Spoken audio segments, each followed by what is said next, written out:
नमस्तेस्तु महामाये श्रीपीठे सुरपूजिते शङ्खचक्रगदाहस्ते महालक्ष्मी नमोऽस्तुते। नमस्ते गरुडारूढे कोलासुरभयङ्करी सर्वपापहरे देवी महालक्ष्मी नमोऽस्तुते।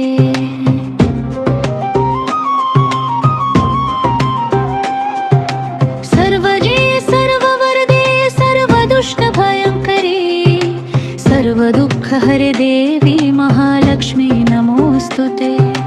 सिद्धिबुद्धिप्रदे देवी भुक्तिमुक्तिप्रदायिनी मन्त्रमूर्ते सदा देवी महालक्ष्मी नमोऽस्तुते।